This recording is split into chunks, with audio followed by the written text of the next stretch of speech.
call the meeting to order. All rise for the Pledge of Allegiance.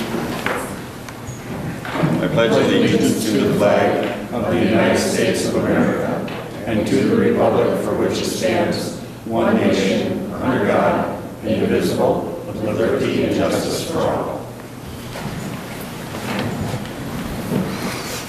Roll call. All members are present. Have an agenda in front of you. We have one addition, 7O, approved professional services agreement, SRF Consulting. Is there any other changes? No. Council? No. Do I have a motion to approve the agenda as with that addition? Motion to approve. A motion by Heidi. Do I have a second? Second. Second by Dave. Call the question. All those in favor signify by saying aye. Aye. Opposed? Motion carries 5 in favor, none against. Approval of the minutes. We have the September 14th, 2016 special meeting, the November 30th, 2016 joint meeting, and the December 7th, 2016 regular meeting. Is there any changes, corrections, clarification needed for any of those 3 meetings? No.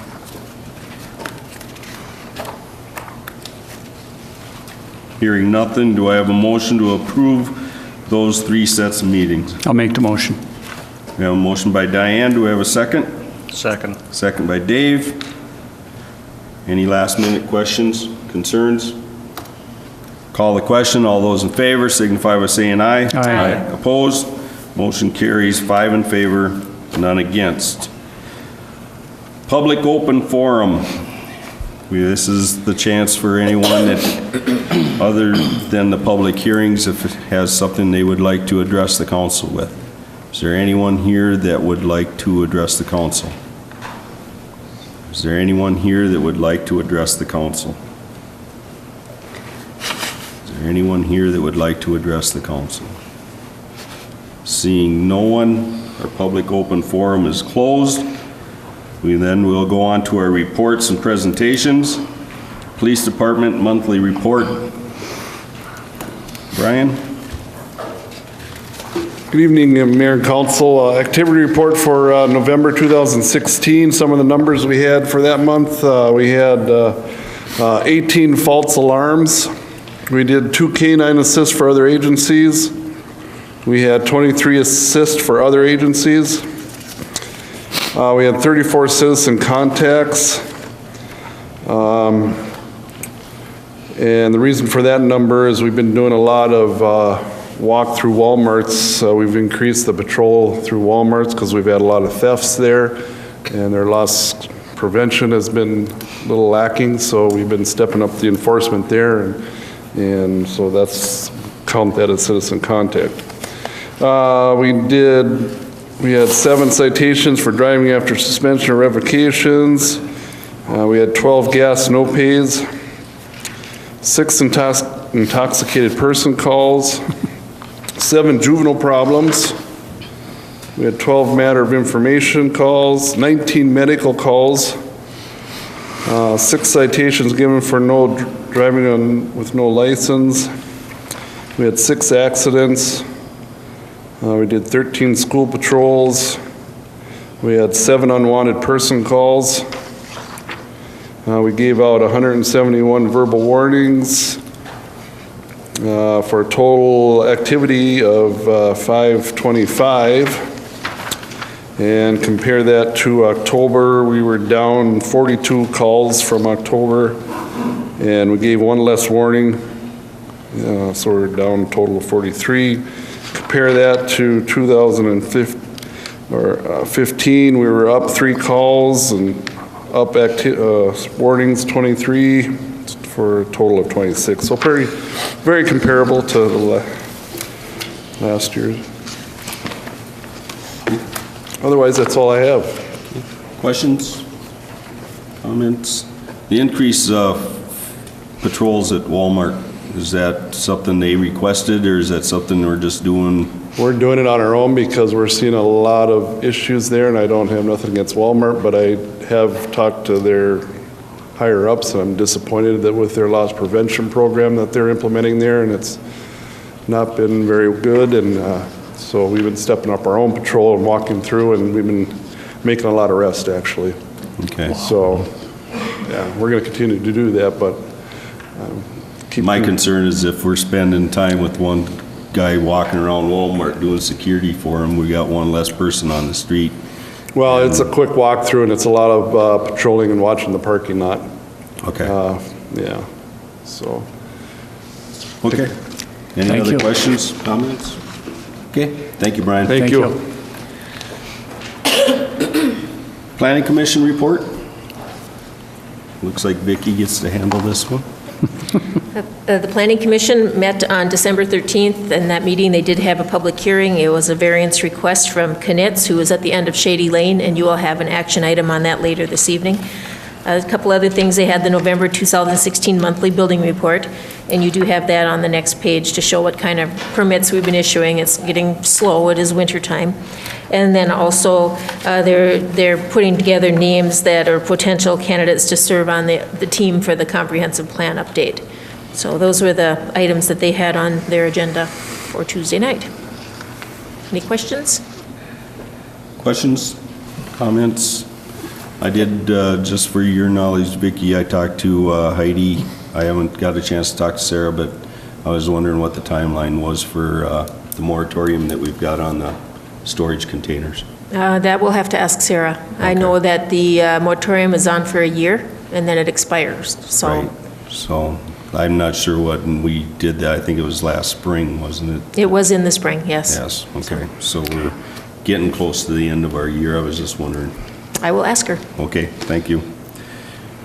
Any other questions or comments on that? Okay, thank you.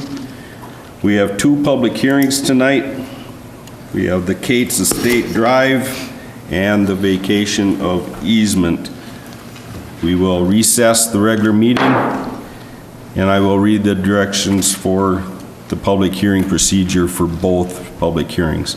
And public hearing is now in session. We have a public hearing before us this evening regarding the proposed Kate's Estates Drive project and the vacation of the utility easement. And it is our intention that everyone has the opportunity to be heard. If you wish to speak, please sign in on the sign-up sheet at the back of the room. The procedure is as follows. Presentation by staff, followed by questions of staff. Then we will have public input. Raise your hand. When recognized by the mayor, approach the podium and state your name and address for the record. State your comments and position. No one will be allowed to speak a second time until everyone has had a chance to be heard. First, we will hear questions for clarification. Then secondly, public in favor of the proposal. Third, public speaking against the proposal. After everyone who wishes to speak has had the opportunity to be heard, the hearing will be closed. After closure of the public hearing, the council will deliberate and take action as appropriate. Members of the audience do not participate in the council's discussion unless a majority of the council concedes to hear additional information or questions. The hearing is now in session. Keith? All right. We're doing the Kate's Estate Drive Yes. public hearing first. Thank you, Mayor and Council. You have seen most of this presentation before. This is related to Kate's Estates Drive, the utility and street improvements. This is our public improvement hearing. I guess there's not too much to see there. Project location, the project is located right here, what's shown in red. It is just to the east of, this is Main Street here, Lake Shore Drive, kind of east and west in that location. So this is the base project where it's located. What's shown there is kind of where the water main essentially goes through that property. This is to service some potential lots. There's an apartment complex that is looking to buy and perhaps build in this location. There are another couple of lots as well within this entire parcel through right here. This is looking south from Lake Shore Drive. This essentially, right in this gravel, is the extension of Kate's Estates Drive as it is now. One of the things I wanted to point out is there actually was a location for a roadway that's just to the east of where it is now. And when the time that this I think it's a sixplex actually, this multifamily residential was put in, this portion was never taken out and a full curb put through there. So I just wanted to bring that to your attention, that is part of the project, to remove that old drive and make it a curb through there as it should be as well. There's a gravel road through here. There are utilities that are actually stubbed through here. You can actually see a hydrant a little bit further back. That's the end of where the water main is located now. There is sanitary sewer as well that's stubbed down there, and that services this multifamily residential area here. The proposed improvements include extending those utilities. Once again, this essentially is the end of the sewer and water just in this area here. The north is to the left in this page, so south is to the right.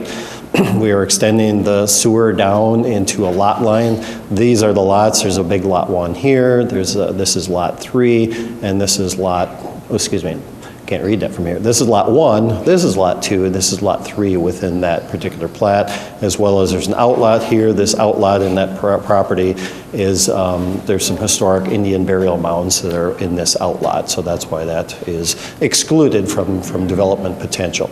So the sewer is extended to this lot line that provides sewer access for all of the lots adjacent to it through here.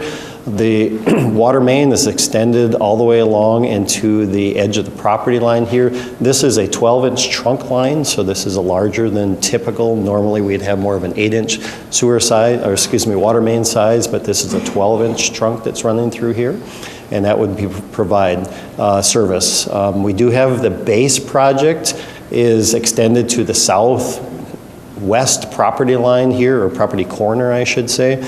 There are a couple of alternates that have been looked at associated with this, and primarily to provide a water main loop that connects down, once again, north is to the left here, south. This is Country Club Road through here. This is Main Street here. And conceptual, recall, this is alternate, which extends that water main down and along Main Street. There's some discussion whether it should be one side or the other. That's kind of a little bit immaterial at this stage. That's a little more detailed design kind of thing, but essentially it would extend down along to the south along Main Street and connect in here. There's only 4-inch water mains in this general area to the property that's to the south of this. So this is actually one of our weak areas of our water main system in the entire city is in this particular area. So this provides some additional feed for that. Another alternate which looks at, and this is a concept only, which extends further to the west and down through here. And the purpose of this, and I'll show you in a minute, there's a couple of options. There's looking at a development that would be in this particular area as well as over here. And that's the reason essentially for considering these as alternates. And that's going to show here. I'm just going to show you there's an example of potential development that would be here in the golf course, and then as well as another potential development here, which is just south. This is Kate's Estates here, so just south of that. So those are two areas that are within the region adjacent to these utilities that have obviously related to this and what we might want to do from a little larger regional perspective anyway.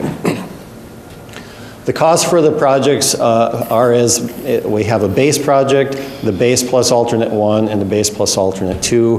The total project costs range from the base from about $186,000, $268,000, $303,000 for the totals. You can see the breakouts. The PUC costs about $9,900 here, $22,000 here, and about a little over $35,000 here. And then the assessable costs are over here, which $176,000 for this one, $246,000, $268,000 approximately for those. And you can see the breakouts of those. These are the assessment summaries on a per foot basis, per front foot basis, per square foot basis, per each basis for each of those entities between the water main, sanitary water main, the trunk water main. The trunk water main is the cost differential between an 8-inch line and a 12-inch line. So that's what that trunk differential cost is. And these two are sanitary service and water service. So you can see if you just kind of look between them, once again, base project, alternate 1, alternate 2, and how they change a little bit in between each of those different alternatives.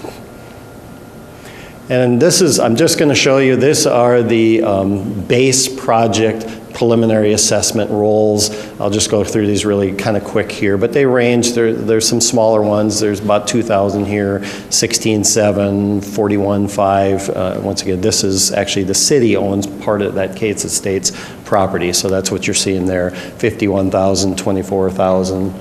It ranged through here, 24,000, a couple thousand. Once again, these properties, these K&M, that's that multifamily property, and we took those and we divided. It's kind of an odd property where the garages are actually separate parcels as well. So we included them on a per square foot basis. So we took the total costs and divided it by the square foot of the unit itself, the living dwelling area, plus the garage for each of those. So it's a little bit unique in how that's particularly platted, but that's how that is broken out for each of those. And once again, you see the garages are some of those small ones, $600 and $500 for those, and that's the reason for those small ones. So that concludes my formal presentation. I'll turn it back to the mayor to address any questions. Questions? Comments? We'll get to the public. Council have any questions for staff on this? Cost doesn't vary much if we don't cross the road. I take it on an alternate, was it 2? No, it's not significant. If we stayed on the one side, there is a connection we could make, but I did look at open cutting that, so the cost isn't a like a directional drill or a boring underneath, which is a little more expensive. So it would save a little bit of money if we stayed on the east side, but one of the issues is we already have the ability to provide service for the lot that's immediately south of Kate's Estates on the east side, and the lot south of that already has that apartment complex and already has service. So it depends really on what happens potentially on the golf course side, on the west side. If anything was to occur along the roadway, that would provide a better alternative for that. We don't exactly know what's going to happen there, so I think the owners here tonight, and perhaps they can provide some information that may help make some decisions if we choose one way or other to go. But this is kind of concept at the moment based upon what we do or do not know about some of the things going on in that area. I think as we discussed before, if we did run it down either side of Main Street all the way down to Country Club Road, it would benefit the water pressure as far as looping our water. Yeah. I think the PUC was in agreement.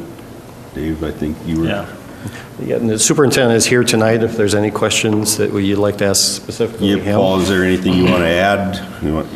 Come to the mic if you do, or? No, I agree with everything so far. Okay, sounds good. He agrees. All right. Did anybody else have any questions or comments for Keith? Okay, then we will then open it up to the public. Is there anyone here that would like to have clarification of the project, or go ahead, approach the mic, please, and state your name and address. I'm Steve Click. I'm one of the owners of the golf course. I think most of the people that are in here that are associated with the city or the utility kind of have an idea, because we've talked a little bit about this. I was at the last meeting. When you were introducing this concept, and I could have answered a lot of questions at that point if somebody would recognize me when I put up my hand, but nobody did. So the first question I have for you, Keith, is why are you putting 12 inches in? Do you want a series of questions? Well, no, that's the first question. Why put 12 inches in? I mean, it doesn't seem like it benefits anybody other than the city, and I'd like you to respond to that. The 12-inch water main is for our trunk system. We have every city needs to provide a trunk water main system that provides, essentially, it provides the backbone for distributing water throughout the community. And that happens to be one of the areas for us. We can't just put in 6-inch water mains, 8-inch water mains, because what happens is we run out, there's too much friction losses, we run out of water pressure. We can't provide enough volume to the areas. So I always have trunk mains at various intervals, in a grid pattern, if you will. Ideally, you'd sort of break things up into a grid if everything was on a square basis, and you'd run them every so often, one way and the other way, north and south, east and west, so that you provide that backbone. And then you have smaller mains that are connected in between those that run down to residential roads, those kinds of things. Otherwise, we just end up, we can't get the water out. We can't provide fire flows. That's one of the things that we have to do in order to provide our insurance ratings up there, so we have to provide fire flows. So that's in a nutshell, why we have to do trunk water mains. And this is one of the trunks that's been planned to go through here.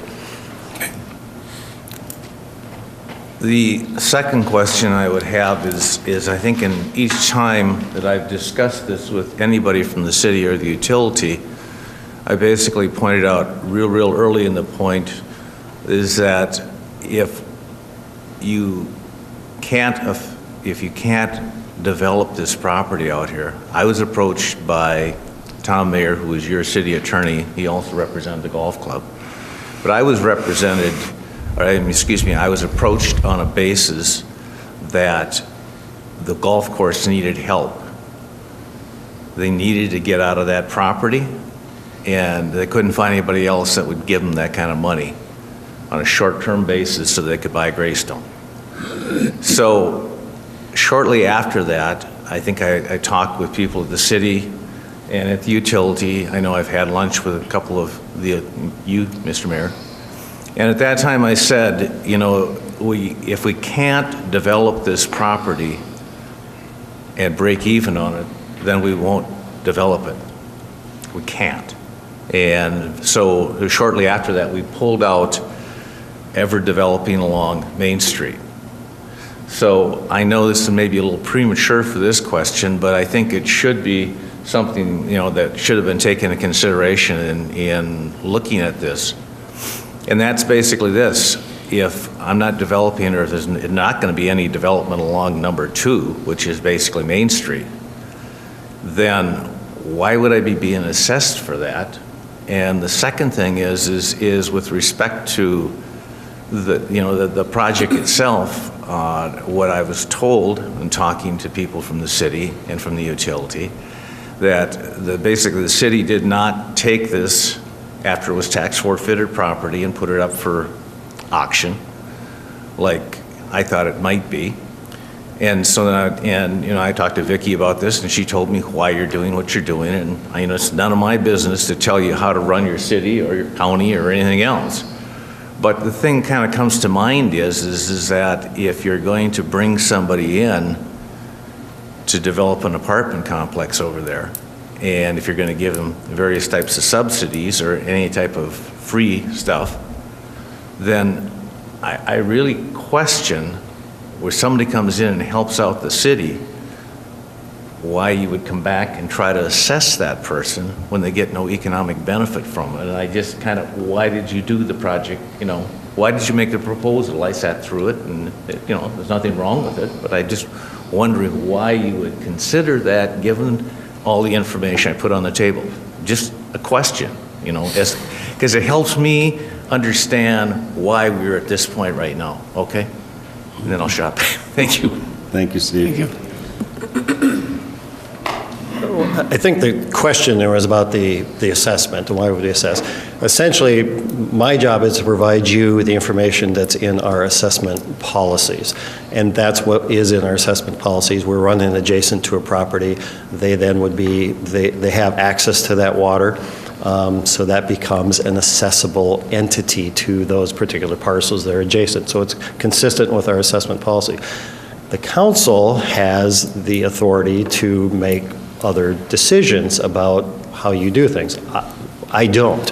you do. So I have to provide you how, this isn't consistent with what our assessment policies are and have been in the past. So just to be clear about why I present it this way, it's not really my place to present it a different way at this particular time. I can certainly get directives from the council to make adjustments and changes, but those things have to come through you, and that's why we have these processes, so that we can get those directions. We also, it's early, we don't have a lot from what potentially could happen in the golf course. We don't have anything specific from there, so it's very nebulous to us at this point in time. The same thing actually with the other parcel. We don't really know what's going to happen. All we know is there's been talk about different things, and they've talked with city staff on both sides of the road, but there isn't anything hard on paper for us to work from at this point in time. So we want to look at something that gives us a regional perspective, because if something happens there, we want to be reasonably prepared for it. So hopefully that kind of addresses the question there. But there is, you as a council have abilities to do different things and direct us different ways, but our policies would suggest that this is how we need to assess those parcels when improvements then go by them and are benefiting to those particular parcels. Whether it sits as an example as a golf course for a number of years, that could be, but the potential for providing service for residential, for city services of water is there then, and is accessible and of value to that particular property. Now, the council can, and they have in some cases in the past, whether you defer any of those assessments to some point in time in the future, those things can all be done, but that's, those are your decisions to make. Okay. Questions, comments? Anyone? Okay. I totally understand the arguments on both sides. My viewpoint is like the assessments, it's a benefit to the property. We can stop the water line at the end of the south property line of where the new apartment house is proposed to go up. We can go the full length, which would benefit the city, but it's also going to benefit any other properties, because eventually if they ever hook up, it's going to be there. Otherwise, they're going to it's going to be responsible for them to do it. They're paid the cost of it rather than just pay the assessments now. We've had other instances where, especially on the north end of town, there's 4-inch water lines up there. That's mainly because the foresight wasn't there that golf course was ever going to go away, and that there was going to be anything else ever built out in that direction. So the city, at the point when they put them water lines in, never went any bigger. It's just like the storm sewers downtown. They'd figure, well, nobody's ever going to tar every driveway and every street's going to be tarred, so then it'll be big enough and we can get by and not have to worry about it. And we ended up doing the storm sewer project. The pipeline, the water lines is the same instance up there. We've got a senior living housing that is basically on a dead end line, which it's met the qualifications on sprinkling, but if it was looped, they wouldn't have to worry about fire protection or anything like that. Why, if it benefits the city so much, doesn't the city pick up the whole tab? The city's done that before on the whole east side when that was developed. They paid for all the infrastructure, they paid for the roads, they did everything. And in the meantime, until the developer sold a lot, the city didn't get any of that money back. And we essentially became the bank. And it pretty much almost bankrupted the city because of that attitude. So as mayor, I'm not going to go back into that trap again. I'm not going to set the city up for failure by doing that type of thing again. Not that we can't work different ways out, but as far as being the bank so someone else can make a monetary value, make money, put money in their pocket, even though the city's getting tax base, I can't totally agree with it. Council got anything extra to add to that, or comments? I just had a question for you, Keith. Yes. Of those 3 layouts, what is of the most benefit to the residents in that area? To the existing residents in this area, really the alternative one, which is going down and connecting, would be the best of the existing residents. I want to clarify by saying existing. If I was to look at assuming something happens similar to what we had drawn on there within the golf course, then I would have a different answer. I would say that it might be best to actually go take the trunk line through that particular development and around, because it would provide us the most bang for the buck to be able to service that particular development, as well as providing that looping that we need. And we can provide that stub that goes for that other parcel south of Kate's through the essentially Kate's Estates property, and that would be a different way of going about it. So I would do something probably a little bit different if all the pieces were in front of me and we knew exactly what was going to happen in that area. Unfortunately, it's gray, so that's the problem. And it's often like this. We never know exactly what's going to happen in the future. We do our best to plan for it, but you know, we don't want to run something through the middle of the golf course. We need to first of all have a willing person to do that, and if they're not quite ready to develop, you know, that's probably not the wisest thing to do at this particular time. If they're ready to develop, you know, a year from now or 2 years from now, then maybe that's the way to go. But you know, in the short term, I would say going down Main Street would be that's a known commodity, and that would be something that we could do. But there are some pitfalls, of which is then it's not the best.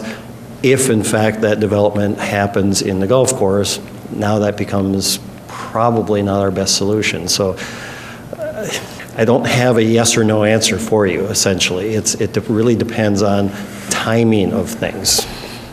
Right. Oh, I got a question. So if there's no development going on, it seems like there's no pressing reason for us to be doing the water main any further than the end of the project. The alternatives don't seem to make any difference. They're there for development.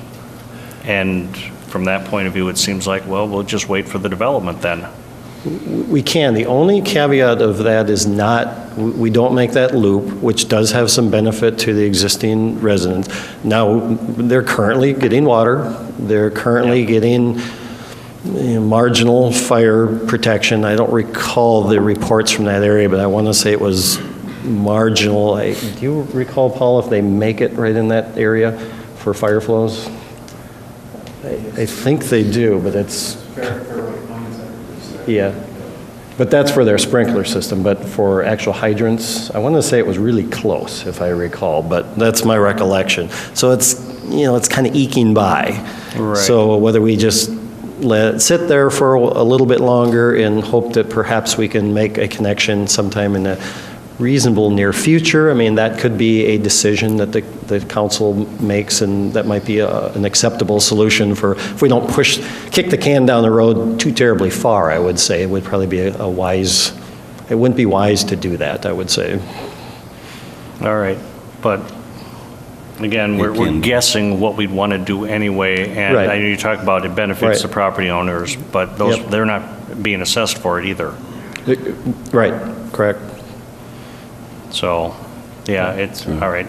Those are the alternates. They're Yep. designed for future development, and right now, we don't have a plan. We have seen a lot of alternatives, but there is no plan. Well, but if nothing, if nothing happens there for some appreciable period of time, it would be desirous to have that connection made. And then at that time, there might not be any development occurring, but we still might want to make that connection. So that it is a function of we can keep how that in long we mind. want to sort of Yeah. wait to do that. No pressing need, No, and no real advantage to doing it now. I mean, we happen to be in the area doing a project, but that's minor. Sure. Would we still use a 12-inch line? Yes, because we definitely want to have that trunk.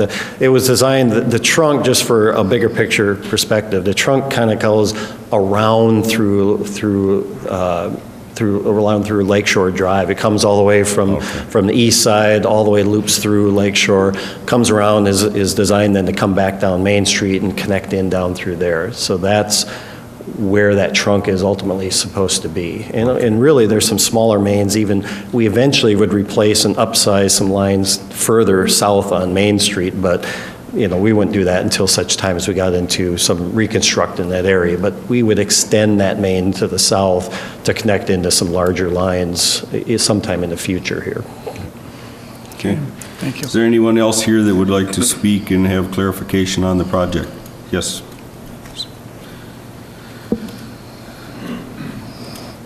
Good evening. My name is Phil Ball, Sauk Center, Minnesota, and I own the sixplex of Kate's Estates there. And I received the assessment information or notice, and I just wanted to make sure that we were not being assessed for sewer and water, which we already have.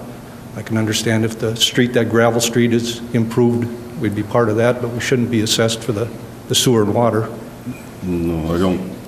Just the street? No, just the street, yeah. Okay. Right. So, Thank you. thank you. Is there anyone else that would like to have clarification on the project at hand?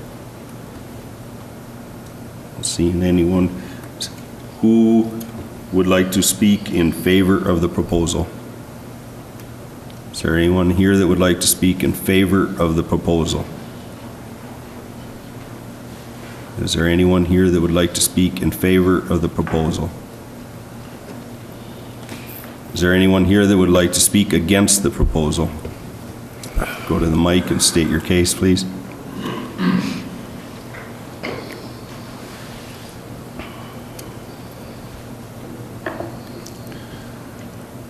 I'm going to appeal to you. And I'm going to appeal to you based upon living in this town from 1980 to 1986. And I left here. And I left here because I said in 1982, and 1983, and 1984, and 1985, we need to grow. We need to think about Sauk Center from a long-term standpoint. And I got ignored.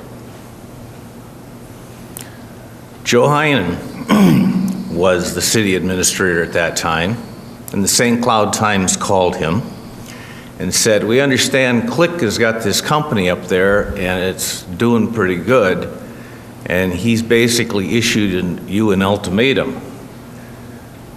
And Joe said, yeah, that's true, and then he spilled his guts. I got back in from a trip to the Twin Cities, and the St. Cloud Times called me and said, we understand from Joe Heinen this, that, and the other thing. I'm kind of stupid, but one thing I don't do is I don't lie. I tell people what I think. I get a little emotional sometimes, and so I apologize if I do that. But I said, is this off the record? Because I didn't want anybody to publish it. I just wanted to talk about it. Yeah, it's totally off the record. 2 days later, in the St. Cloud Times with headlines, Click issues ultimatum to Sauk Center. I went from having an awful lot of friends in this town to having none. The Development Corporation, your Sauk Center Opportunities, had a meeting at the golf course a couple days later, and I went to it, and it's about as popular as a fart in church. And so I decided I was going to stand up on a chair before the meeting started and say, I got something to say. I don't care if you want to listen or not, I'm standing on this chair and I'm going to tell you what's happened. I told them what happened. Everybody was very, very upset about the fact that they'd reacted the way they had. One of the members of the organization made a motion that whatever they needed to do with me, they should do, and it was seconded immediately. Pat Du Bois was at the meeting. Pat and I go back a long time. Most of the people that don't know anything about Pat Du Bois and Steve Click don't realize how much I really appreciate and always enjoyed Pat. They thought I didn't like him. Pat, as a banker in this community, said, I think we might be a little bit presumptuous. And it died at that meeting. 2 months later, Glenwood came to Sauk Center. And a guy by the name of Larry Zavagel approached me about coming to Glenwood, replacing the jobs they'd lost from the railroad, and helping them build the city of Minnewaska. My wife said to me when I went home and talked to her about it, she said, you have no credibility to me if you don't keep your word. And I said, what's my word? She says, you told him if we're not in the ground on May, whatever it is, we're leaving. So I told Larry Zavagel to put it in writing. He didn't have a secretary. You could never have done anything with that document. And I signed it, and I left. I left here with no friends. Sometime after that, the Washington Post came out here and did an article on it. It wasn't too complimentary to Sauk Center. I wrote something back to the Washington Post and told them it was kind of an unfair way of dealing with a community, and that I did like Pat Du Bois, and I did like the town, and I liked everything about Sauk Center. Just, unfortunately, I couldn't build a building.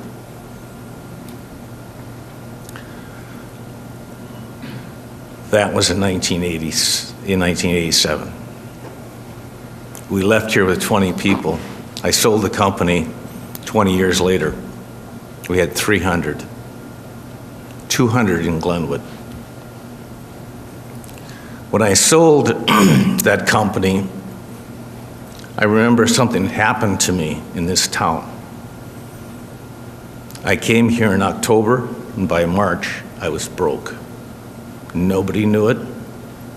I knew it. My wife knew it. My family knew it because they were feeding us. A lady called me up. She was a priest's housekeeper, and she said, hey, come over here. I want to have lunch with you. So I went over there, had lunch with her. She came back, put $10,000 in cash on the table and said, go be successful, but remember, if you're not, I still love you. She wouldn't take the interest back 3 years later when I wanted to pay her back. So when I sold that company that day and I was sitting in San Diego, I thought about all the things that had happened, and I took the amount of interest. If you remember the 1980s, interest rates were like 14 or 15%.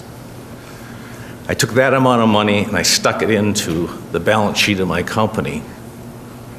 And then I took the amount of money that I got for the company after paying off everybody, and I figured out how much I owed to somebody for the interest because she couldn't collect it anymore. It's $12.5 million. We put $5.5 million day one into the foundation. We spent almost $12.5 million on projects for Long Prairie, Sauk Center, and Glenwood. The reason I bought this golf course, I didn't want to buy it, is because Tom came to me and said, we got to sell this thing because we got 3 golf courses in town and they're all going broke. And you're the only guy I know that's got that much money that's willing to do it. I didn't know there was no sewer and water around that golf course.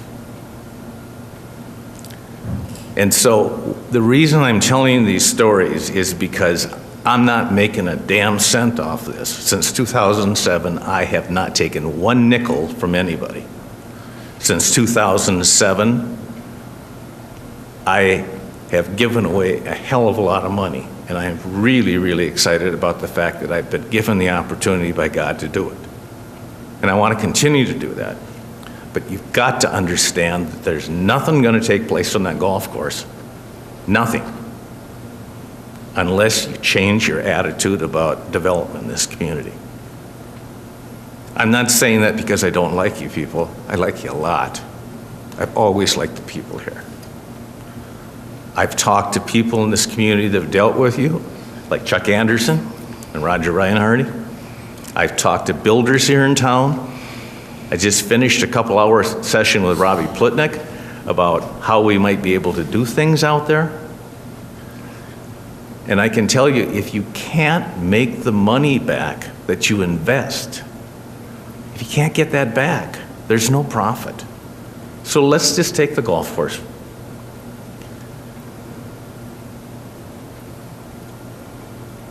I bought it, we went out, took a look at the clubhouse, we started working on it so we could fix it up.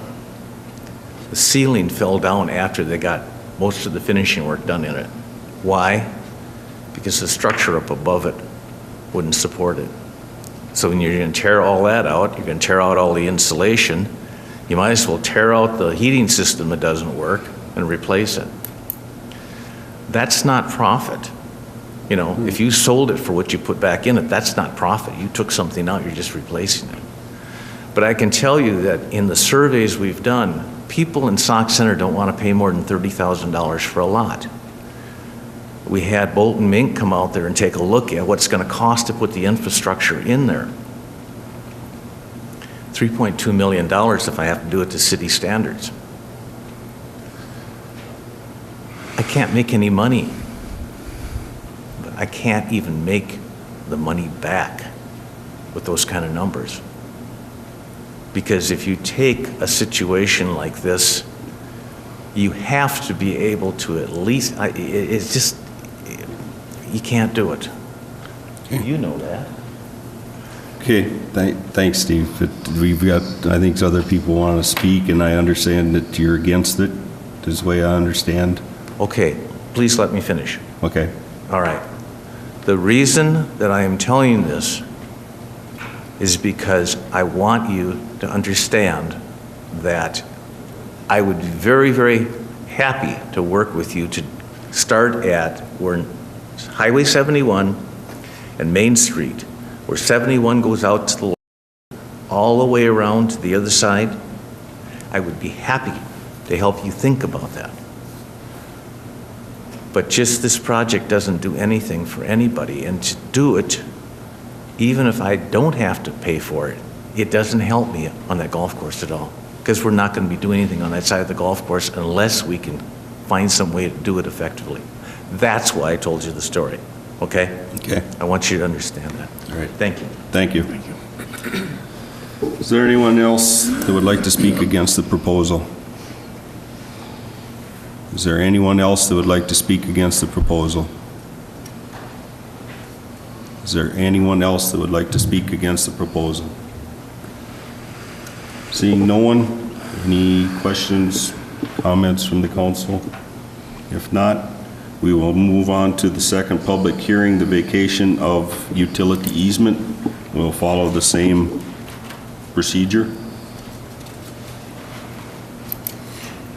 Okay, this is the public hearing regarding the proposed vacation of a utility easement where there was a previous storm sewer line that ran through the property. In 1946, this is when this project happened, we obtained an easement from two property owners. It's at the intersection of Getty Street and the Wobegon Trail, which was then Burlington Northern Railroad. So was part of our 4th Street and Getty Street project that we did in 2012 and 13, rendered that old easement no longer needed. The old easement brought the water, all the water that came down like from the water tower area, and it collected it, and it cut a corner across this property, went down, and it exited in the viaduct area under where the trail goes over the top of Highway 71. So there was one proposal when the lot split was done that the property owner wanted us to route it around the end of his property so that he could use that lot.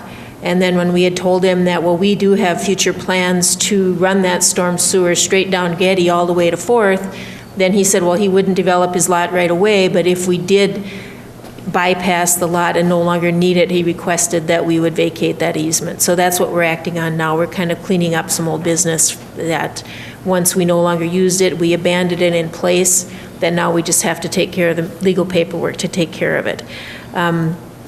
So because of that, we do have to have a public hearing. We did advertise it twice in the paper. We notified all the adjoining property owners, and I did include in your packet a copy of a survey that shows, and the highlighted yellow is that existing storm sewer line that crosses the property.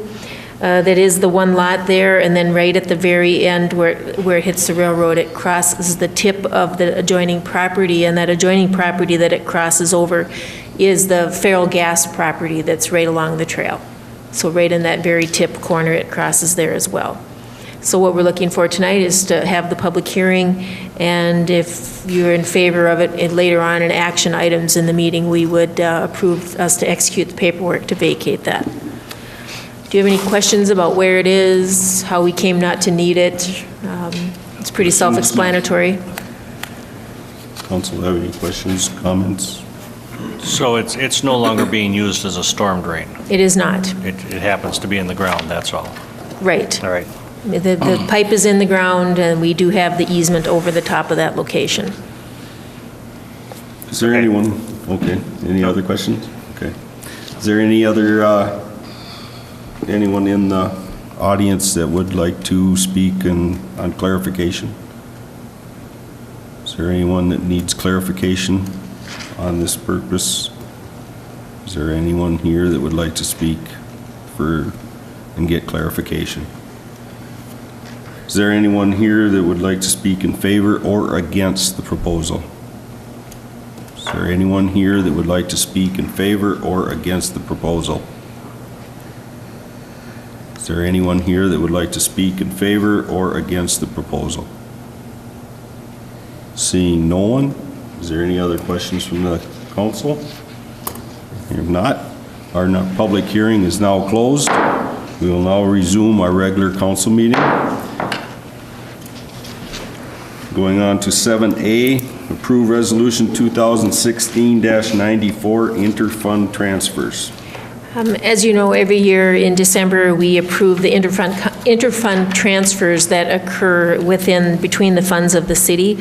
Examples of the transfers would be, we move the cash balances from our refunded bonds, our bonds that we paid off, there would residual cash in those accounts into the new debt service fund. We moved cash from our 2015 airport project, the money that was left after all the bills were paid, into the 2017 airport project. We paid debt service from the fire department. The fire department pays a share of the city hall bonded debt, and that money transfers out of the fire department once a year. Our cash balance left over from the Beltline and Center Street project now is that project is closed out, so those residual dollars will go into the debt service fund that pays for that project. The interfund loan where the ambulance department is purchasing the ambulance building. There is also a clause in that purchase where the ambulance department was going to reimburse the city for its lost tax base each year, and so that transfer is going to occur. Storm utility funds for our stormwater utility would get transferred to the debt service fund that it was allocated to. And we do have sinking fund dollars that we set aside for future plow truck, comp plan, storm shelter, and pickup. Those are items that you approved in the budget. We transferred some general fund dollars to Oak Street project. Remember, we funded that ourselves. We did not bond for that project. And we also have the EDA is reimbursed from some engineering fees for the racetrack project that came out of that TIF fund. And the final thing was there was some old interfund loans of RLF Holdings and Walters Trucking.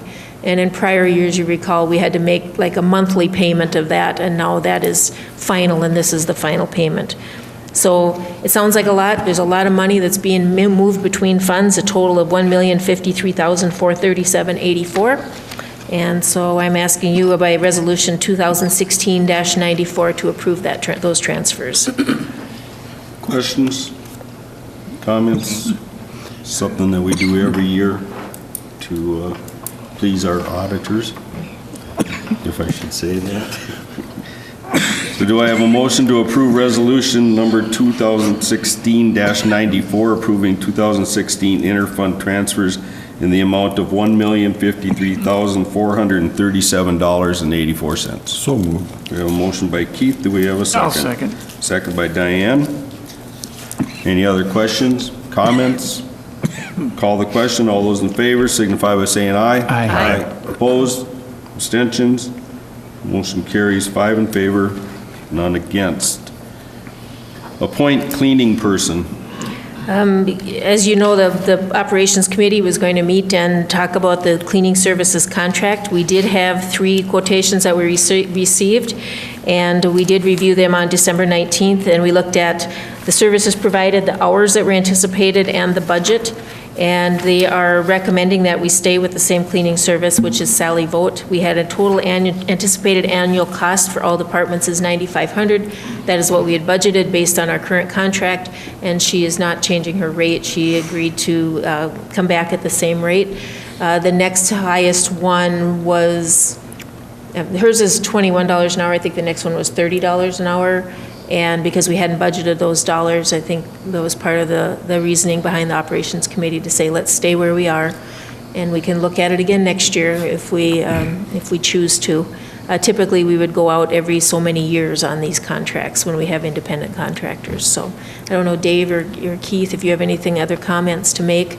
I know if there's any situations or any issues that any of the departments have, that I need them to bring them to me so I can go over them with her.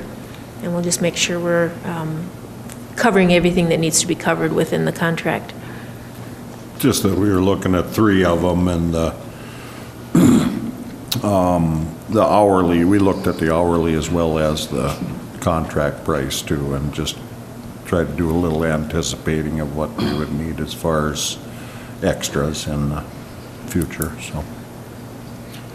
Yeah, it's really, it wasn't a change for performance issues, so it was strictly a matter of looking at the Finance. prices. So, Okay. Any other questions, comments? Do I have a motion to approve the cleaning services contract with Sally Vogt? so moved. A motion by Dave, do I have a second? I'll second that. Second by Keith. Call the question, all those in favor signify by saying aye. Aye. Opposed? Motion carries 5 in favor, none against. Approve Resolution 2016-95 approving easement vacation. This action is the follow-up of the public hearing to consider the vacation of the easement. If the city council agrees that it no longer serves a public purpose, it can vacate it by resolution. Also, because the easement was granted by quitclaim deed to the city, we would also want to prepare a quitclaim deed back to get that recorded on the property. So the resolution approves the vacation of the utility easement and also authorizes the mayor and myself to execute those documents. Questions?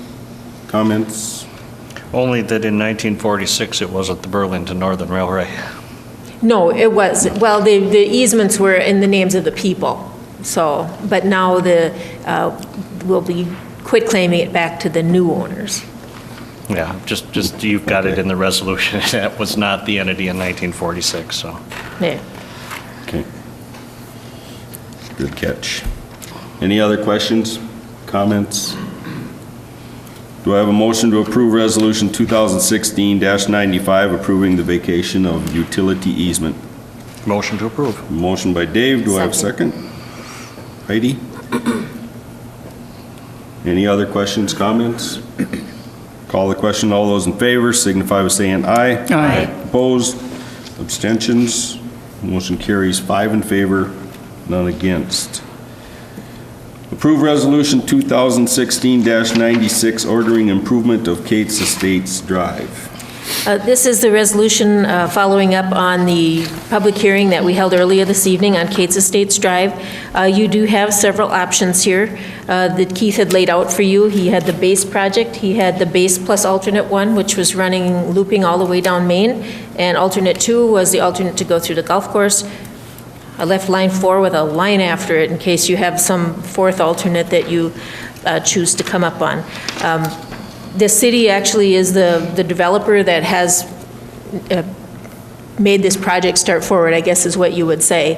And that is why the base project goes to the south end of our property. I have had people ask me, if you need water and sewer to that Lot 3, why aren't you stopping at the north side of Lot 3? Why are you running it all the way to the south end of the property? And that is our policy, that is the public utility policy, that when somebody comes in and develops, they don't just get it to their property, they get it past their property to the end, and that is why we did it that way. I know that the sewer doesn't go that far, just the water, because the sewer capacity isn't there. But that is the answer to that question, and I think that the person that asked me thought we'd save quite a bit of money if we didn't have to run that extra little stretch, but just the water main in that part doesn't make a significant difference to deviate from that policy, so I don't think I would recommend that we do that. But, so we do have those options for you to consider. I know Keith will here to answer any additional questions that you might have. You do have the prices that you were presented in your packet. Those remain unchanged. And then you heard the public comments as well, so. Questions? Just to clarify, at this time, we would be authorizing the project. It doesn't bind us to the assessments at all. This authorizes, orders the improvement. There would be a final assessment hearing as well. Right. Later But on. we would be able to address anything we want to do with assessments. That is correct. Yep. But we like to address the assessments up front, so there's no big surprises. But this does not adopt the assessment. This just authorizes, it authorizes him to go into full design and bring those back for approval.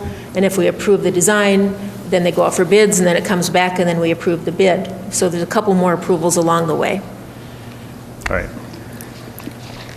Any other questions, comments?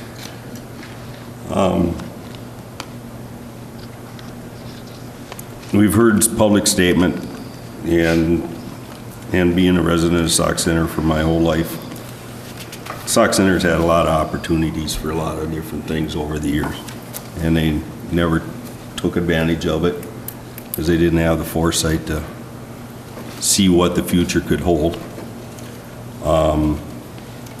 Here's another opportunity. I think we can do the apartment, get the apartment house up and do the base project and say we did it, but are we looking in the future of any other future property developments? The golf course property or the property to the south of where we're going? Or are we going to go back to our old norm of, well, we did what we needed to do, we're not going to look into the future and try to look at future development, because it might not happen this year, but it might happen in 5 years, and I don't want to see a council have to fight the whole thing. Personally, I'm looking at going the base plus alternate, number one. Let's get that line in there, get it looped, benefit the people there, and we got the water access for anyone that's on either side of that road. Irregardless of what plans they come up with, the water is there. We did our part. I don't know if that's against, I don't want to spike development just to say we're running away from this or by doing a base project, and hopefully that opens up some conversation here or whatever on other people's feelings. Well, my confusion is how the alternates benefit development. I mean, we've been told that there isn't going to be any development. What are we benefiting? I mean, I understand that the people down in that corner will have better water flows for fire protection, although I guess there's some question of whether it's inadequate or what, but, and utility likes to loop lines for other reasons. Right. One of the questions that I got is how many lots are south of Fairway Pines right now that are still buildable? That line is already borderline for Fairway Pines for their sprinkler system, and we have 3 more houses built up south of there on that same side of the road. That's going to take increased water usage and could possibly bring their sprinkler system down to a inadequate level to where they won't meet the state, and we're going to be forced to loop it. Because that whole field to the south of Fairway Pines could possibly have houses in it, and that's the only water main that's going to hook into it. If we don't loop it now, we're putting those other people in that whole area at risk, is the way I see it, because the water main's not big enough. And with the 12-inch trunk being in and we loop, we solve that problem, along with having the ability to hook into it, whether there's development now or 10 years from now. I'm trying to look, I wish I had a crystal ball so we could set it up here and we'd all figure out what was going to happen, but it doesn't work that way.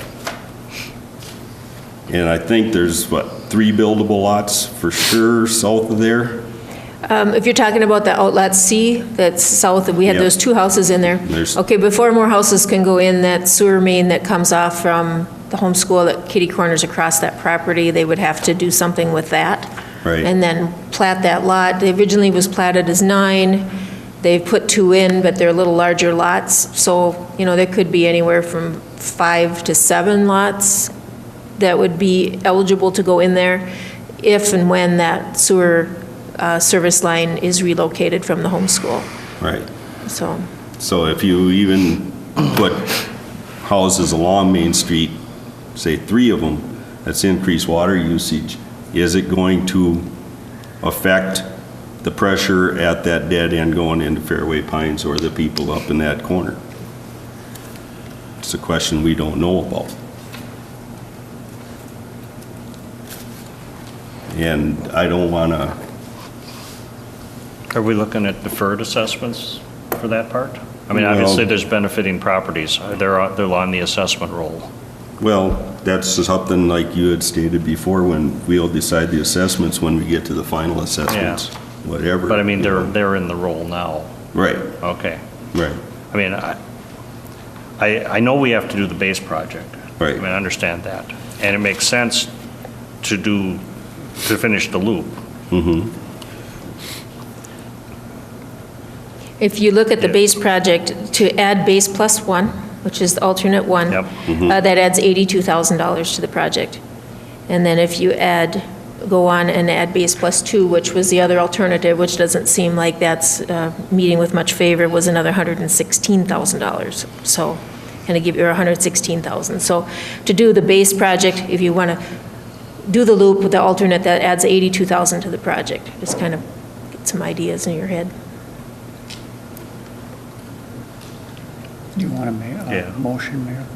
Well, is there any more discussion or anything? Otherwise, if someone wants to entertain a motion, we'll definitely take it, and we can discuss after we get a motion in a second. I'll make a motion that we go with the base project plus alternate 1. Okay, we have a motion. Do we have a second? Second. A second by Dave. Discussion. Concerns? I don't want to give anybody false hope that when it comes time to assessment, that us making this decision and discussing the fact that we'll deal with assessments later, that it opens the door to that. I mean, No. we have to assume the full Right. brunt of assessment at this point. Right. Right. Right. The door is always open.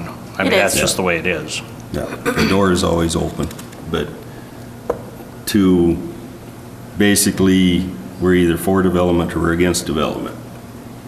My roundabout way, if we put the water line in, we're looking at, we're for development. We're already using that as a stepping block.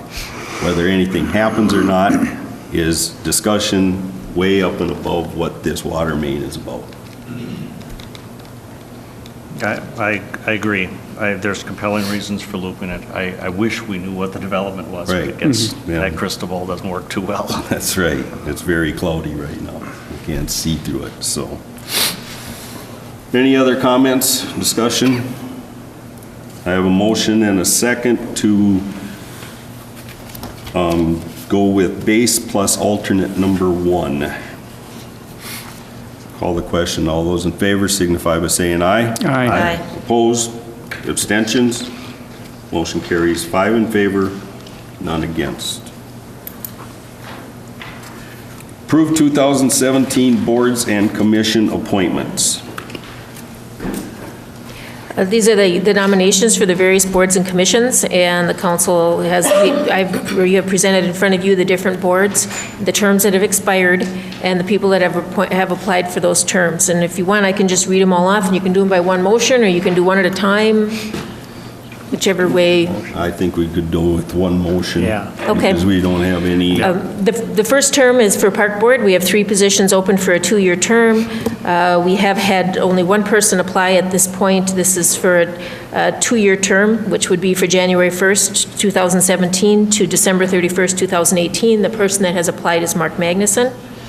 For the Planning Commission, we have 2 positions for 3-year terms, And we have 2 people have applied, Larry Jansen and Mike Magnuson, and those would be till December 31st, 2019. For the Public Utility Commission, we have 2 positions to be appointed for a 3-year term. We have 2 people have applied, Roy Walls and David Thomas, and those would be through December 31st of 2019. The Senior Center Board, we have 3-year terms.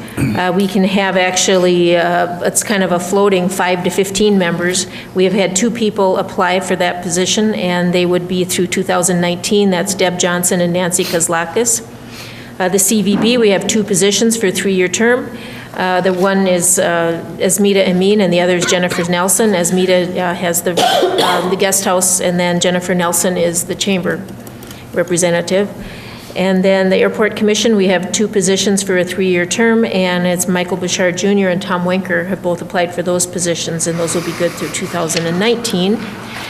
And then we do have a recommendation for the Centricare Health Board, and that is for a 3-year term, and that would be Tim Borgman. He currently serves in that position, and we're recommending him for the term through December 31st, 2019.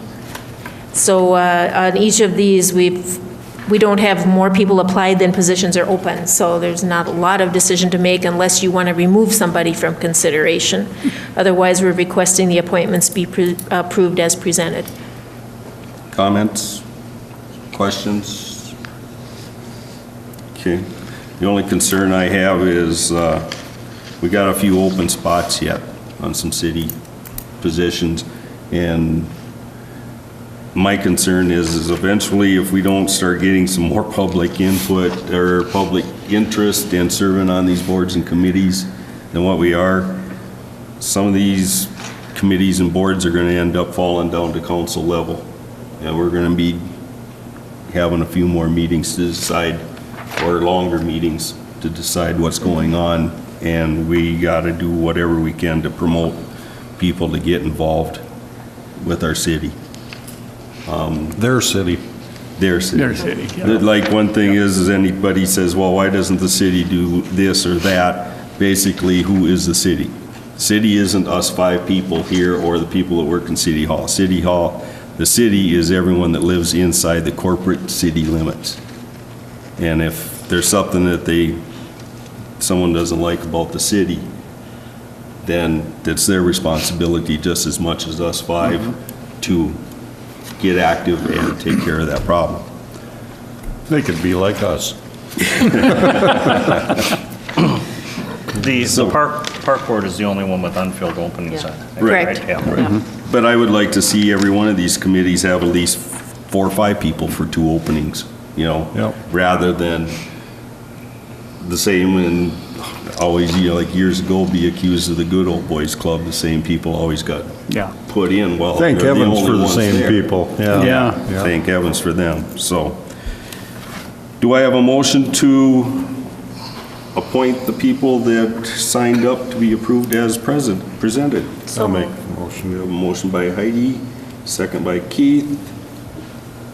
Any other comments or questions?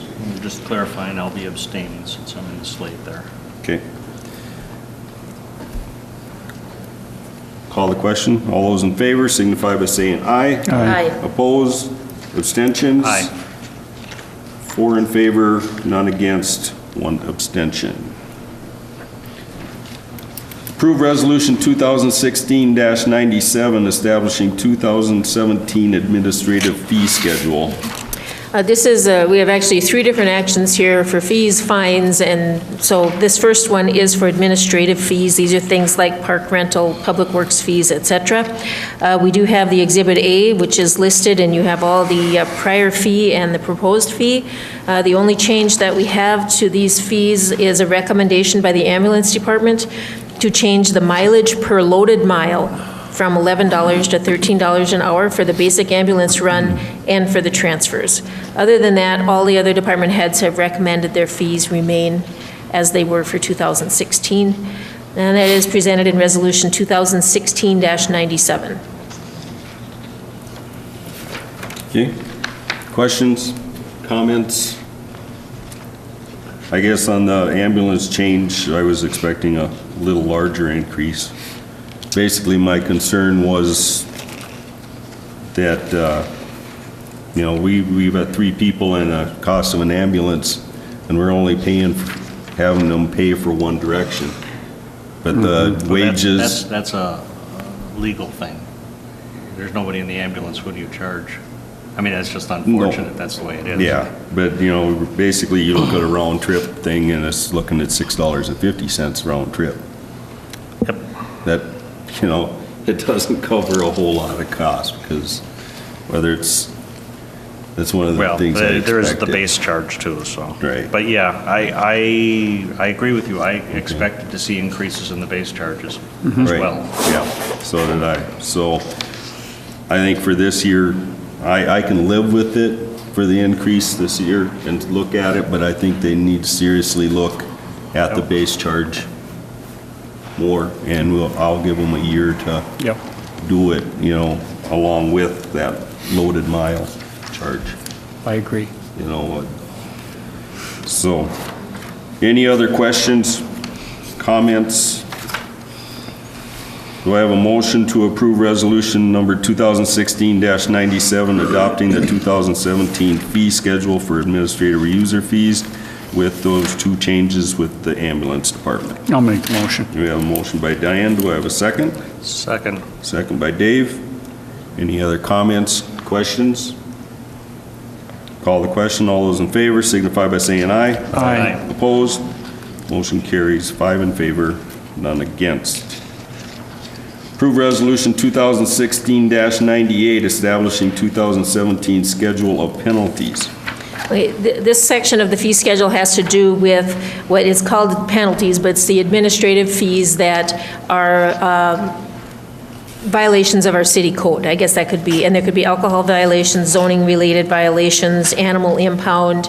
There's some traffic, like parking type violations. These are not speeding and things that you would have a regular state ticket. These are violations of the city code. And so these are set together, Resolution 2016-98, and we do have to set those up every year as a resolution and call them out so that it makes it legal for us to charge those penalties. And so this is Resolution 2016-98, adopting a schedule of offenses and voluntary administrative penalties. Questions? Comments? Do I have a motion to approve resolution number 2016-98, adopting a schedule of offenses and voluntary administrative penalties pursuant to statute 10.98 for 2017? So moved. I have a motion by Heidi. Do I have a second? Second. Second by Dave. Any other comments, questions? Call the question. All those in favor signify by saying aye. Aye. Opposed? Motion passes 5 in favor, none against. Approve ordinance 768, establishing 2017 fee schedule for licenses and permits. Unlike the other fees that we had that we set by resolution, statute requires to have certain ones adopted by ordinance, and those are the ones that are laid out before you in Ordinance 768. These are things such as land use fees, zoning permits, building permits, liquor licenses, those types of things. So those are set out in ordinance, and that is in front of you, Ordinance 768, establishing fees, and we did not recommend any changes for 2017 on this one as well. Questions? Comments? Do I have a motion to approve ordinance number 768, establishing fees for city licenses, permits, and services? I'll second. Keith? Motion by Keith. Yep. Second by Diane. Call the question. All those in favor signify by saying aye. Aye. Opposed? Motion carries 5 in favor, none against. Approve Resolution 2016-99, awarding 2017-2018 fuel contract. Skipped one. Am I missing one? 7I.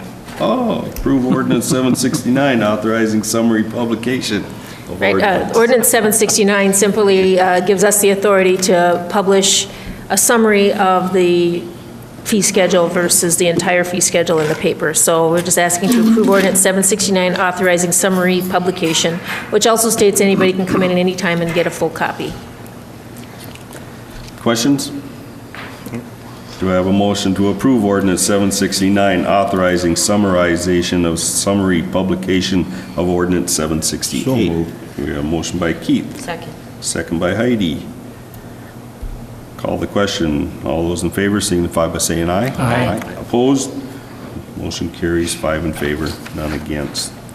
Now, we will go to approve resolution 2016-99, awarding 2017 to 2018 fuel contract. We did go out for quotes, and we do this every 2 years, and it is for fuel, for purchasing fuels for the fire, the police, the ambulance, public works, et cetera, so then we get a discount. We did have three gas stations in town did submit, and it's Holiday Station Stores, 5.5 cents a gallon discount, Truckers Inn, 10 cents a gallon discount, and Isaac's North Star, 12 cents a gallon discount. On Isaac's North Star, though, there's one caveat that because they're not open 24 hours, they have pay at the pump. So if you were there in the middle of the night and needed to buy fuel and had to use the credit card, then the discount would only be 10 cents, and it's because of the credit card fees that they otherwise would have to pay. Holiday and Truckers Inn, they are open 24 hours, and Isaac's is open at 5 a.m. till 7 p.m. So kind of give you an idea there, so that we can still buy it after hours. It's just that we would collect up any charge slips that we would have after hours, and then we would just have to take them back into them to get the credit. So that's a little administrative there. Not too often would we be purchasing fuel in the middle of the night. You know, if the ambulance was out on a run and came back, you know, they're going to want to fill up before they go back in, you know, if they've used up fuel. Or if we have a fire, and then, of course, Public Works, they can pretty much work around it, you know, by being full before they, you know, when they get done work for the day. So they're already full, so they don't have to worry about that so much. So just the only thing that's a little bit of a difference for us. Years ago, when North Star bid, that was what kind of prompted a credit card in the first place for the ambulance department, for the fire department, was in case we had to buy fuel in the middle of the night. And then they didn't end up using them for that purpose, because they worked around it. Questions? So if they purchase gas during the day, I would guess they're still using a credit card? No. They're not? Even Oh, now. during the day, it's an invoice type thing? No, it's you go in and sign a slip, Okay, and then we get a stack of slips at the end of the month. okay. And all our vehicles are able to get in and out there? There's not a problem with it? Yep, they go in and they sign what it's for. Okay. Any other questions? The only concern I had was on the, how many slips we'd end up in a month that we'd have to go back in, how much administrative time was taken at, but basically with the street department, if they're working during the night, Isaac's is open by 5 in the morning. Yeah. They're not off duty yet, they got plenty of time to get in and fill the trucks back up, if they are moving snow at night or anything like that. Same with the street sweeper. Police department, they can work around that close time too, so I don't know how much administrative time is gonna be taken. It's just whether or not they keep track of their slips well enough to do it. So, my opinion would be to go with Isaac's North Star at 12 cents a gallon. Do I have a motion to approve resolution number 2016-99, awarding the 2017-2018 fuel bid to Isaac's North Star? So moved. We have a motion by Heidi, I'll second. second by Diane. Any other comments, questions? Call the question. All those in favor signify by saying aye. Aye. Opposed? Motion carries 5 in favor, none against. Approve Resolution 2016-100, awarding 2017-2018 refuse collection contract. We did go out for quotes for the garbage service, and this is for the city-owned buildings. This is not for the general public, it's for all the city-owned buildings. We currently have Becker City Sanitation as our contractor. We did have option A and option B, and the only difference between the two was option A had cans throughout the year at the senior center, except November and December, they got a dumpster, and option B is just dumpster year-round. So that was what the difference was. And we did get Becker's submitted for option B of $1209.14 a month, and West Central submitted option A and B, A at $1159.93 or option B at $1119.72. So those are our three bids. And then I did have the spreadsheet there for you also can see what our current contract with Becker's is. So actually, the two West Central are less than what we currently have for Becker's. And then Becker's is a slight increase over their current year. Questions? Concerns? And Becker's did call today, and they apologized for not being here tonight because they had a family emergency.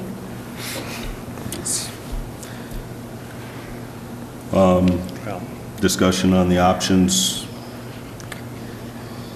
I guess I don't see any reason not to just put a dumpster there year-round for $500. So. For $500. I agree. Right? I agree. So, would you like to make a motion? I will make a motion that we go with West Central option B. Okay. We have a motion by Dave to approve resolution 2016-100 accepting the bid for 2017-2018 refuse collection services with option B with West Central Sanitation. Do I have a second? I'll second that. A second by Keith. Any other comments or questions? Call the question. All those in favor signify by saying aye. Aye. Opposed? Motion carries 5 in favor, none against. Approve resolution 2016-101 accepting bid for snow blower. If you recall, at the last council meeting, you authorized us to advertise for bids our 1990 Sauk snow blower. And we did put it on the min bid, online bidding program, and that closed today. I have a successful bidder. I only have a bidder number. I don't have his name yet because it hasn't come through. But the purchase price was $3,926, which was actually more than we thought we would get. So we're asking to approve resolution 2016-101, accepting the bid for the snow blower. Questions? Comments? I think we better grab that right away. Do I have a motion to approve resolution 2016-101 accepting the bid for the snow blower? I'll make the motion. I have a motion by Diane. Do I have a second? Second. Second by Dave. Any other comments? Call the question. All those in favor signify by saying aye. Aye. Opposed? Motion carries 5 in favor, none against. Approve resolution 2016-102 granting variance. Okay, at the December 13th meeting, the Planning Commission had a public hearing acting as the Board of Adjustment to consider a request of Wendell W. and Kelly Knetz for a variance from the road right-of-way setback for property at 820 Shady Lane. This is straight off the end of the road. And it is a privately held roadway, however, setbacks do apply. And so it ends at this, because it's the very end of the road, the setback is measured in an arc from the end of the right-of-way. And that is, you see on your packet, that green arced area. And because we do measure it that way, you can see how the building area gets rather difficult for them to try to place a home in there. So they came and requested a setback of 10 feet from the end of the road, but they would maintain the 30 feet on the side, that 30-foot setback there. And part of the reason they would maintain that is one of the conditions of the Planning Commission was that they needed to have adequate space for safety, public safety vehicles to get in there, whether it's fire, ambulance, or police. So they didn't want to cut up into the road too closely.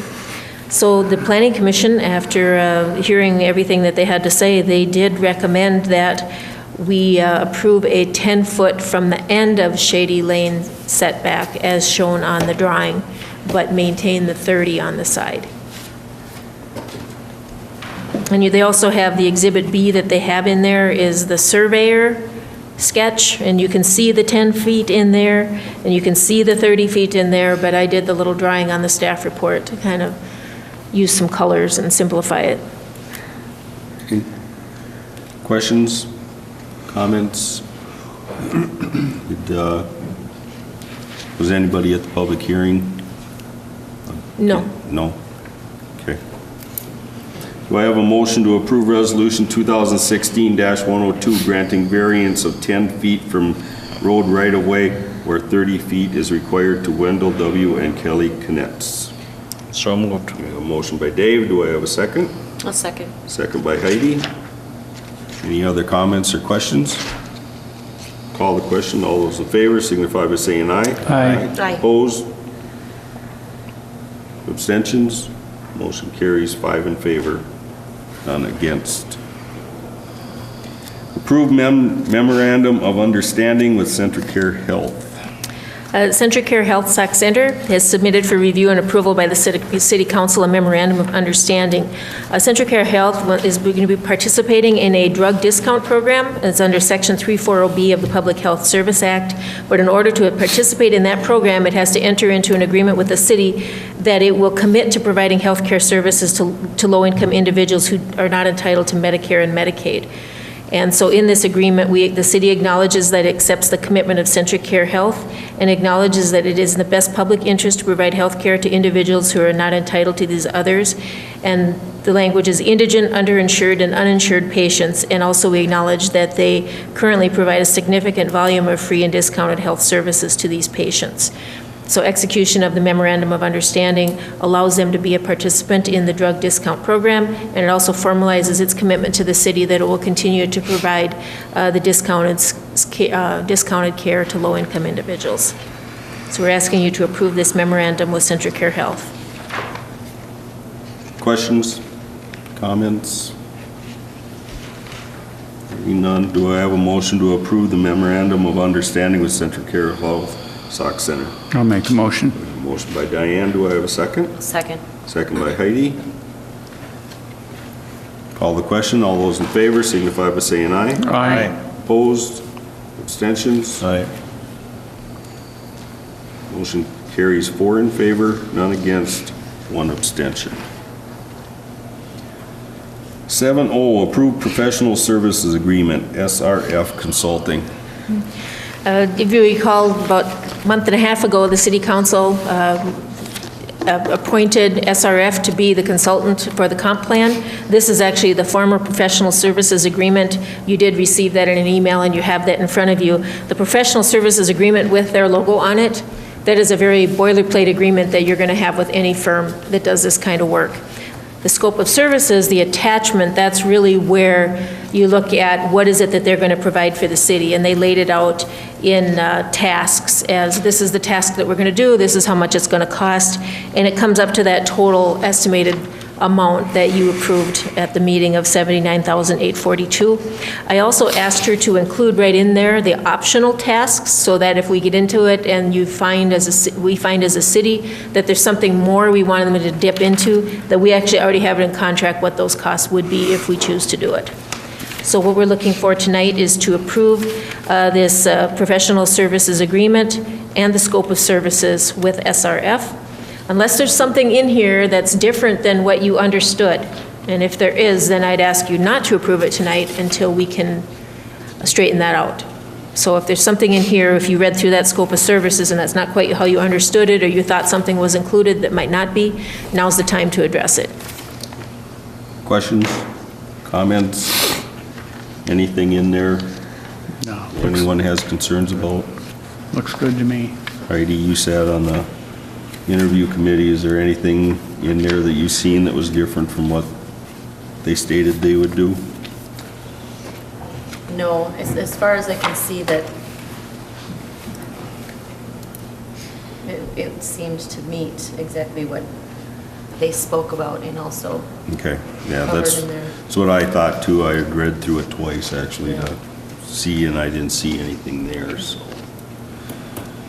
Any other comments? Do I have a motion to approve professional services contract, including scope of services with SRF Consulting? So moved. We have a motion by Keith. Do I have a second? Second. Second by Diane. Any other questions or comments? Call the question. All those in favor signify by saying aye. Aye. Opposed? Motion carries 5 in favor, none against. We have no unfinished business. We have no new business. This now brings us to our consent agenda. We have our scheduled claims of unpaid claims of $105,007.65 for a total of the same amount. November checks equaling $250,545.99. We have Resolution 2016-103, resolution accepting the contributions of $500 from the Stearns Electric Association Trust to be put toward the ambulance department. Walmart Foundation of donating $1,500 to Shop with a Cop on behalf of the Sauk Center Police Department.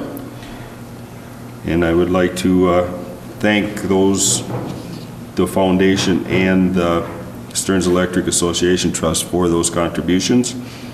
And we also have a gambling application for exempt permit request from Stearns County Pheasants Forever for a raffle on March 4th, 2017 at Elmer's Restaurant, Bar, and Event Center. Is there any questions, comments about the consent agenda? If not, do I have a motion to approve the consent calendar as presented? Motion to approve. Motion by Dave, do we have a second? Second. Second by Heidi. Call the question. All those in favor signify by saying aye. Aye. Opposed?